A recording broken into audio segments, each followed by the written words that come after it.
Have you ever got a book and you thought it was one thing, but it turned out to be another? Well, Supermaker by Jaime Schmidt was that book for me. When I got this book, it came with a bunch of other books that I had got from a blog post that I saw about entrepreneurship and business. So I had got this book, I got The Emails by Michael Gerber, and I got .com Secrets by Russell Brunson. And being in that world of books from that post, I was like, okay, they're all going to kind of be the same thing. Like Michael Gerber's book was about entrepreneurship and the different roles of entrepreneur and the myth of this being the entrepreneur and how you got the technician and you got and when it's a more business detail, a little bit of story in there. Russell Brunson's .com secret. Russell Brunson. He's all about his funnels. Exactly. He told a little bit of story about how he got involved with it, but it's more about tactics, strategies. Supermaker is a bit different. And when I read this book, it caught me by surprise because I didn't expect it to be what it is. So when I got it, just by looking at it, I thought it was about deal making, maker, like super maker, in the sense of this is how you make amazing deals, amazing offers. And no, it's not about that at all. So Supermaker by Jaime Schmidt is her story of how she took Schmidt's Naturals, which is her company, and that makes natural deodorants, and how she grew it from a small crafts fair thing on the weekends to a multi-million dollar company. And they sold to Unilever for like a 9-figure exit, something insane. So I really like this book, and I want to just go over a couple things that I learned from reading this book. So one of the first things I learned from reading this book is that we are all the same. That's one big thing that I learned. And it really helped me ground myself as an entrepreneur, because I know sometimes you see these people and you see them on this platform already. You see them at the top of the pyramid already, and you don't realize that they have to climb up every single level to get there. And that's one thing I like about this book. She started with her story of just a little bit of background, how she grew up. I believe they were from the Midwest. Her father had a good job, mother had a good job. They, fairly well off. Not then, not millionaires, but fairly well off. Went to school for business, but she didn't quite know what she wanted to do with her life. And so I like how she started the book like that. Like, let me give you a little bit about me, a little story. She was an outdoors type of girl, and she got married at a very, very young age, and was living a fairly nice life. But like a lot of us entrepreneurs, you find that there's an itch, and it's like there's something else that I'm supposed to be doing. I'm just not feeling.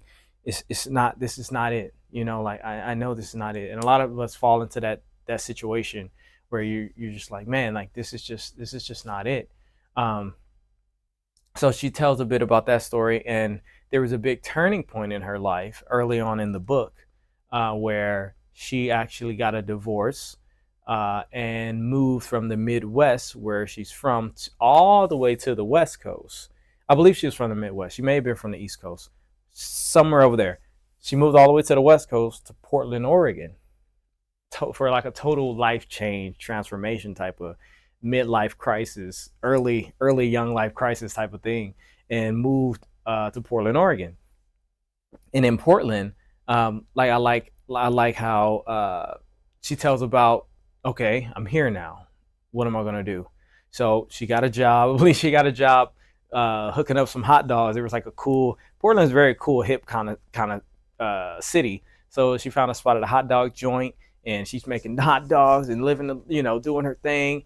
And she tells, she's paying her bills and just living life. But all the while, she knows that there's something more, and that's one thing I like about Jaime Schmidt, is that she knew deep inside that this isn't it. And I feel like a lot of us struggle with this. We may be in a position where uh, we do have a good job, we do have respect by our colleagues. We can hold our chin up a little high in our family circles, and we let that be it. Never let it be it. The journey's never over. Let it never be. If you're content and you're happy with that, that's fine. But I do like how Jamie continued to build and continue to grow, even though um, I'm not saying she had the greatest job, but she said she was fairly happy with that. She had her customers and everything, and she was fairly happy. But she ended up leaving that job and going on to a couple other different jobs and going through her journey. And she landed a job at, like, I believe it was a child care center, and or somewhere that helps people with like work. And she met her uh, soon to be husband named Chris, and they developed a relationship. And you know what happens eventually. She got pregnant. So this was a huge turning point for Jaime Schmidt when she got pregnant. So she's thinking, like, what am I going to do? So I'm in this new relationship with this dude. I'm pregnant. Thankfully, he was a cool guy. So they got together. They moved in. They said, we're going to do this thing together. So now she's like in between and another crisis in a sense for herself. Like, what am I going to do? Like, am I going to just be a stay-at-home mom? But I have this drive to work, and she's dipping and dabbing and thing, and she finds a lady doing like lotion, like classes on how to make lotions and soaps and things like that. So she takes this class with the belly out and everything, pregnant, and she's taking notes. She's taking notes. She's studying. She's studying, and she falls deeply in love with this craft of like soap making and lotions and shampoos and things like that. So she takes that knowledge, starts tinkering in her kitchen, comes up with a couple recipes, and she bottles it all up with some mason jars and start heading to crafts fairs. While she's pregnant, she's doing this, heading to crafts fairs. And she started building up a name for herself, building up a reputation. And that's another thing that I learned in this book, is that we all start somewhere. Don't think that where you start is where you're going to end, because that is not the truth. Where you start is where you start. Where you end is going to blow your own mind. You might not even recognize yourself at the end. If the you at the end walked in here right now, you might not even recognize yourself. That's how far we can grow. That's how far we can really go, you know? So I really like this book because it's like an autobiography of her entrepreneur journey, in a sense. Like it is so well written that it's easy to understand. It's easy to paint the pictures of what's going on in those moments. So she's doing these crafts fairs, and she's telling the story of how she's learning how to communicate. She's learning how to sell. She's learning how to talk to people. And she actually has this speech impediment type of thing.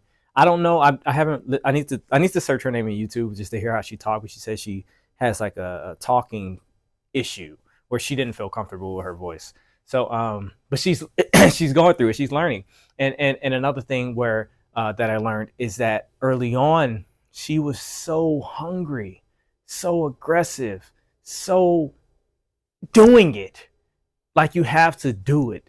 Like, you're an entrepreneur, and especially if you're a maker, in the sense that you make things, you have to do it. You have to get out there. You got to knock on those doors. You got to make those phone calls. Excuse me. You got to do it. What people say and what people do, you got to do it. Okay. Now you can say it, oh man, that's a great idea, and this, that, or that, or that. But if you don't do anything, it's not going to happen. So one thing I admire in Jamie is that she did it. She actually did it. So I'm going to move along a little bit here. And so boom, Oliver, I believe her son's name, excuse me if I got it wrong, but I believe it's Oliver. He's born, and she's still working her 9 to 5, paying the bills. Chris is working 9 to 5. So they're keeping the lights on. At the same time, they're pursuing, because Chris, that's a beautiful thing. He was actually in support of her vision, support of her dream. So he's building the business with her. So this is another thing that I learned. And all you entrepreneurs, especially in this day and age, You need to understand this. Keep the lights on. Keep the lights on.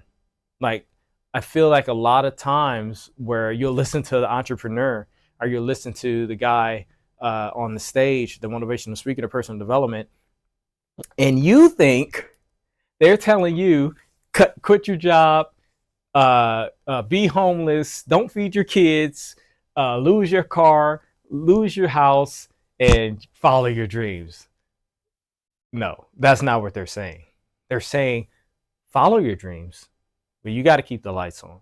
If you're working right now, flipping burgers, fixing cars, building houses, making sales, a dentist, a lawyer, a doctor, whatever you're doing, if you still have another purpose that you feel that to create something, do something, entrepreneur for yourself, then you still need to keep the lights on. You know, like Jim Rohn said, I was making twice as much on my part-time than I was making on my full-time job. He said, I'm working part-time on my fortune and full-time on my job. And then he was able to switch that, where now he was working full-time on his fortune. So, and he said, that's an amazing selling point. If you can say I'm earning twice as much on my part-time job, which is his fortune that he's building, than on his full-time job. So that's a good measure for all you entrepreneurs out there. Don't even think about quitting your job or affecting that, rocking that boat up and until you're making twice as much in your business than you are your full-time job. Don't even think about it, okay? Because I don't want you or your children or your wife to hurt. You know, if you work not like Dr. Miles Monroe. He said from 9 to 5 is your job.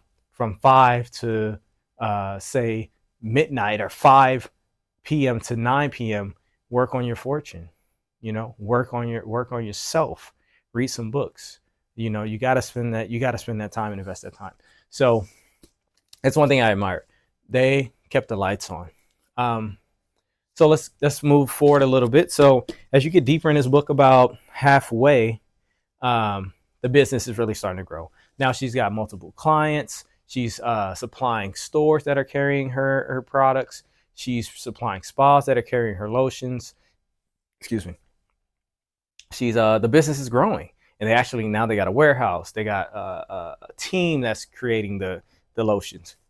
Oh, excuse me. I drank a little too much coffee. And another thing that I learned is that scale happens, and it may happen and you might not be ready for it. There were so many times in this book where they scaled out. First, she started in her kitchen. Then they scaled to another unit, as the business grew, they just kept growing. And another thing I learned in this book as an entrepreneur myself is it takes time and you have to be patient. I know I struggle with this, is being patient and understand that it takes time. It's not going to all happen overnight. When you read this book, you'll notice that year 1, she gives the breakdown of how much they made. Year 2, year 3, year 4, year 5. I believe year 1 they made maybe like 10,000, something like that. Year 2, I think it was like 30 or 40. Year 3 they were in like the hundreds. Year 4 they made like $1 million, $2 million. By the 7th year when they exited, it was like over $100 million exit. But it happens incrementally. She didn't start at the top of the pyramid. She have to make every single way. But once you're up there, now the people at the bottom can't even really see you. They can't see you, you know? So that's another good thing that I learned. So this book, Supermaker, it's an amazing book. I recommend every entrepreneur needs to have it in their library because it's very motivational, it's very personal, and it's a good guideline story for any entrepreneur, especially if you're a maker of anything, basically, you know, as a guideline to say, hey, I've been there, you know, and it helps you too, it helps ground you in the struggle of wherever you're at. Maybe you're just starting and you just can't get no traction, you know, and maybe you've been at it already for 2-3 years and you can't get any traction. Read this book. You know, it'll give you some guidance and some help, and maybe there's one little thing you need to tweak, and it'll take you to the next level. You know, um, so I really recommend this book to any entrepreneur, Supermaker by Jaime Schmidt. If I could take one more thing away, or give you one more thing that I learned in this book, is that stay humble. You know, throughout the whole book, I feel how humble and grateful she was for the insane growth. You know, like she narrowed down all her wares. So she had soaps, lotions, and everything, and she narrowed it down to just detergents because trying to be the master of everything, you become the you're not good at anything. So you know, so she became the master of the detergent, natural detergents, sorry, deodorant, and that's what she used to scale. But be humble. Like I feel in throughout this whole book, one thing she continued to preach is, say yes and then figure it out. And that's being humble. Like she said, yes, we'll do it. We can do it. I'll be there. We'll make it happen. And she made it happen. So have that hunger. Go ahead and read Supermaker by Jaime Schmidt. Let me know what you think about it. And I know if you're an entrepreneur out there, this is a good book for you. All right, have a good one.